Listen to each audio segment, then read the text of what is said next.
Bonjour les enfants. De nouveau, je vous retrouve avec grande joie pour le catéchisme du samedi.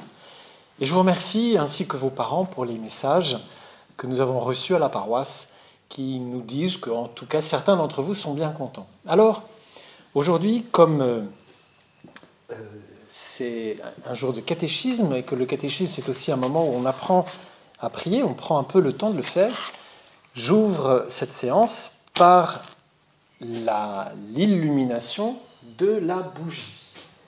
Peut-être certains d'entre vous, depuis qu'ils sont petits, vivent ça en famille. Quand on est prêt pour la prière, eh bien on allume une bougie. Et donc nous allons commencer en regardant un peu cette belle bougie. J'espère que vous la voyez. En tout cas, moi, elle me réjouit beaucoup. Et nous commençons au nom du Père et du Fils et du Saint-Esprit. Amen. Je te remercie, Seigneur, pour les enfants qui me regardent, pour ceux qui viennent ici au catéchisme le samedi. Je te demande pour eux la grâce de l'Esprit Saint, cet esprit qui éclaire nos cœurs, nos intelligences, qui réchauffe notre vie et qui nous donne de bien garder, comprendre et rendre fécond ce que nous recevons dans l'Église. Au nom du Père et du Fils et du Saint-Esprit. La séance d'aujourd'hui va être consacrée à Marie, mais pas directement. Marie, vous savez, c'est la maman de Jésus. Vous avez ici une jolie statue qui vous la représente, mais je vais vous raconter l'histoire de quelques enfants qui l'ont vue. Il y a un certain temps déjà, mais pas si longtemps que cela. Ça se passe où? Ça se passe au Portugal. Vous pourrez chercher sur vos cartes ou sur vos écrans où se trouve le Portugal. C'est au sud de l'Europe, c'est collé à l'Espagne, le long de l'océan Atlantique. Ce n'est pas un très grand pays, mais c'est un pays où il y a eu une histoire très riche. Et l'année du récit que je vais vous faire, c'est l'année 1917. 1917. 1917. C'est une année, vous le savez peut-être déjà, épouvantable. Ça fait déjà 3 ans qu'il y a une guerre mondiale. On l'appelle la Première Guerre mondiale. Et en pleine guerre, elle a éclaté en août 1914. Là, nous sommes en mai 1917, c'est-à-dire presque 3 ans après le début de la guerre. Il y a au Portugal, dans une région près de Fatima, quelques enfants. Il y a un petit garçon et 2 petites filles. Je vais vous coller leurs effigies. Lui, il s'appelle François ou Francisco, comme vous voulez. Une fille s'appelle Jacinthe, Jacinta, et la 3e s'appelle Lucie. Ces enfants sont des enfants pauvres qui vivent à la campagne et qui, pour aider leurs parents, gardent des moutons. Ils emmènent presque chaque jour, ça peut dépendre, les moutons broutés dans différents champs au voisinage de leur village. Ces enfants sont des enfants comme tout le monde, mais c'est des enfants très pieux. Pieux, ça veut dire ils aiment prier. Ils savent déjà prier, ils ne sont pas grands, entre 7 et 10 ans, et donc ils mènent leur vie d'enfants au travail, à la campagne, pour aider leurs parents. Et un jour, en mai 1917, ils voient un ange leur apparaître.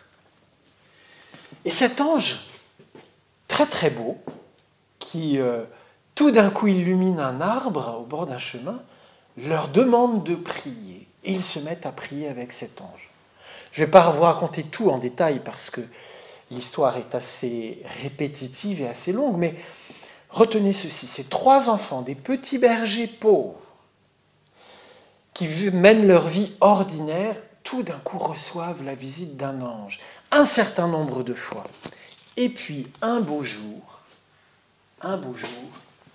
c'est la Vierge elle-même, Marie, qui se manifeste. Alors, elle n'est pas face à eux comme dans cette composition, elle est en fait dans une hauteur sur un arbre.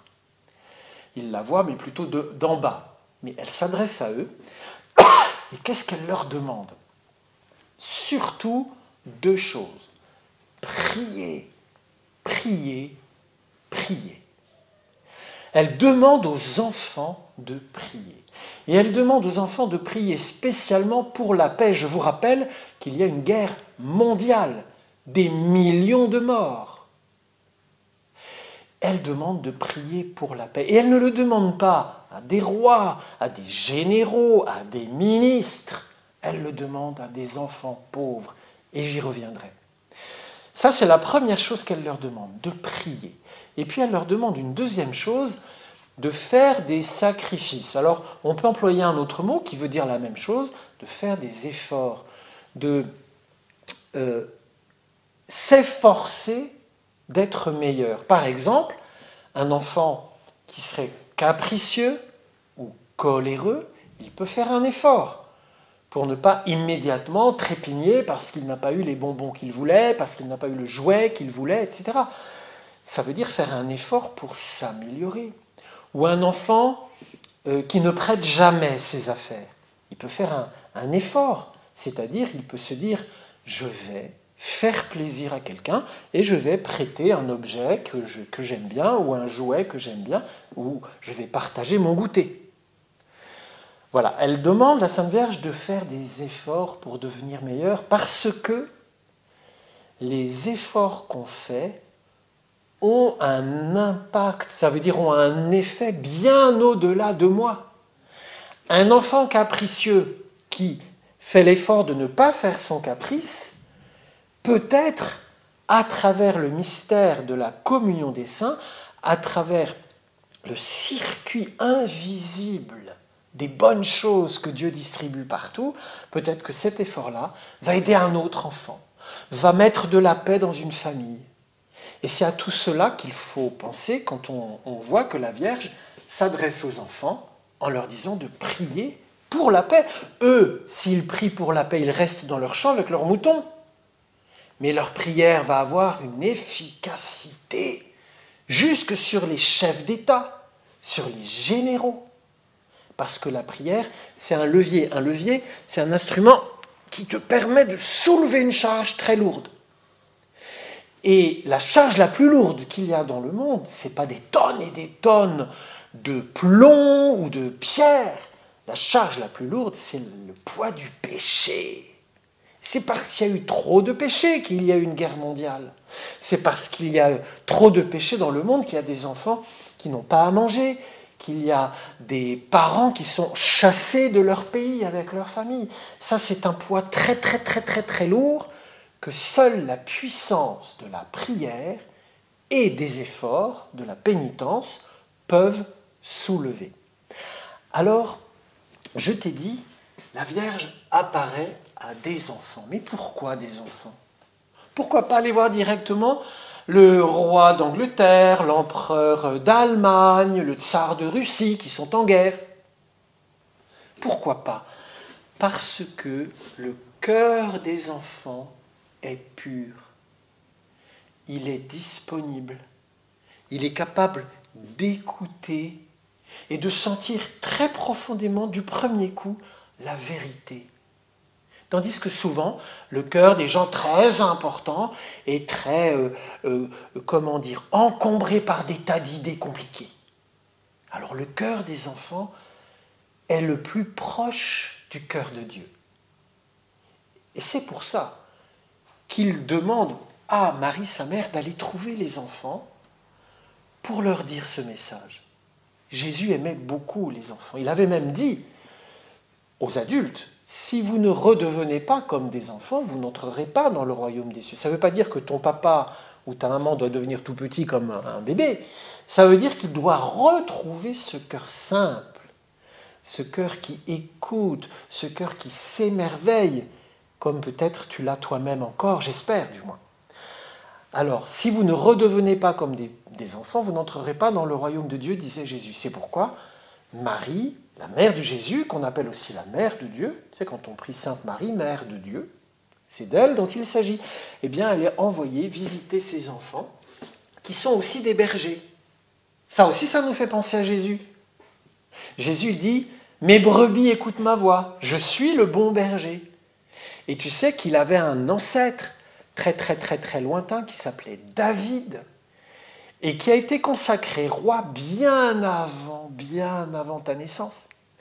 David a été consacré roi alors qu'il était un enfant et qu'il gardait les moutons de son père. Jésus fait confiance aux enfants. La Vierge Marie fait confiance aux enfants et elle leur donne une mission. Et ça te concerne. Elle te donne la mission. Comme à François, comme à Jacinthe, comme à Lucie, même si tu n'es pas berger. Même si tu n'as pas vu d'ange, même si tu ne l'as pas vue elle te demande de prier. Et de prier d'une certaine manière, avec le chapelet. Peut-être il y en a un dans ta maison, peut-être tu pourras en demander à ton papa ou à ta maman. Je te montre très simplement comment on peut prier. C'est une première façon. Ce que je vais te dire, c'est la première façon d'utiliser son chapelet. Tu vois, j'ouvre bien. Il y a une petite boule un peu toute seule, là, et derrière, une série de boules bien collées les unes aux autres. Celle qui est toute seule, tu la touches et tu dis un Notre Père. Par exemple, ça donne ça. Je veux prier pour les enfants qui vivent dans la guerre en Irak. Tu vois ? Notre Père, qui es aux cieux, que ton nom soit sanctifié, que ton règne vienne, que ta volonté soit faite sur la terre comme au ciel. Donne-nous aujourd'hui notre pain de ce jour. Pardonne-nous nos offenses, comme nous pardonnons aussi à ceux qui nous ont offensés. Et ne nous laisse pas entrer en tentation, mais délivre-nous du mal. Et ensuite, tu passes à la série des 10 petites boules. Quand tu en touches une, tu dis « Un je vous salue Marie ». Alors, pour les enfants qui vivent dans la guerre en Irak, pour que la guerre finisse, je vous salue Marie, pleine de grâce. Le Seigneur est avec vous. Vous êtes bénie entre toutes les femmes, et Jésus, le fruit de vos entrailles, est béni. Sainte Marie, Mère de Dieu, priez pour nous, pauvres pécheurs, maintenant et à l'heure de notre mort. Amen. Et puis tu peux toucher la deuxième boule et tu recommences en disant le « Je vous salue Marie ». La troisième, la quatrième, la cinquième, la sixième, la septième, la huitième, la neuvième, la dixième. Et à chaque fois, tu dis un « Je vous salue Marie ». Et ainsi, tu réponds à l'appel de la Vierge Marie quand elle est apparue à Fatima, entre mai et octobre 1917, à François, à Jacinthe, à Lucie, pendant qu'ils gardaient leurs moutons, qui, après avoir vu l'ange, ont finalement vu la Vierge, qui leur a demandé de prier pour la paix et de faire pénitence pour le salut du monde. Voilà l'histoire de ces 3 petits-enfants de la Vierge Marie qui te demandent à toi aussi d'entrer dans la compagnie, si je peux dire, des enfants qui prient pour aider le monde à sortir de son péché et de son malheur. À bientôt.